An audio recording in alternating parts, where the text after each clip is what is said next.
I think what most people would tell you is that the majority of meetings they go to, that they're actually listening to other team members talk about their work, what they're doing in their silo for themselves.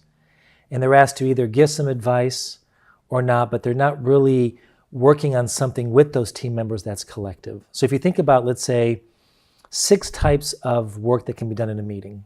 The first one is information sharing. The second one is, say, it's brainstorming. The third one, let's call it planning. The fourth one, let's call it solutioning or creating recommendations. The next one is decision making, and the last one is actually creating a work product. The first 2, information sharing and brainstorming, is what most people do in meetings.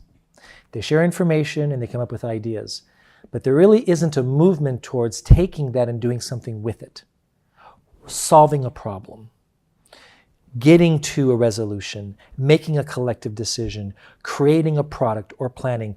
They stick with the first 2 at the most, which creates really a sense that they're going from meeting to meeting to meeting, listening to stuff and giving ideas on stuff, but there's no outcome. And that can lead to the feeling that I'm not sure what I'm doing here or what value I'm adding. So that was really helpful for me.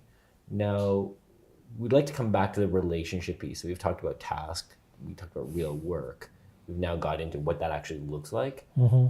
What's the relationship dynamic? What kind of puts gum in the wheels that prevents the real work from getting done, that prevents people from moving down to making decisions, getting work done, getting the outcomes that they aspire to achieve?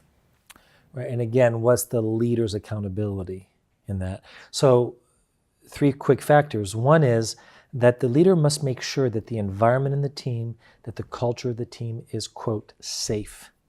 And what safe means that team members can come into meetings and work sessions, into the team authentically, share what they have to share, say what they have to say, albeit respectfully, but they don't have to hedge or hide. They can just say what they've got to say. And they can do so without fear of blame, shame, or recrimination. It is a safe place to be, which then leads to the ability to have real conversations, bring up real issues, bring up real ideas, have the difficult conversations that you don't want to have in a way that's productive, respectful, and has good outcome.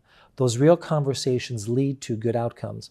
Finally, and this is an interesting one, is that there's a sense of care and support that the leader can foster. That actually we support each other, we have each other's backs, and that there's a sense of, I'm not sure it's friendship as much as I actually care about you and your success. Like I've got your back to the point where I want you to succeed as my team member. And by virtue of my wanting you to succeed, we're all going to succeed. And that is actually an attitude the leader can foster by paying attention to people, by understanding where his or her team members are, and by ensuring that there's a collective sense of we know each other and we're there for each other.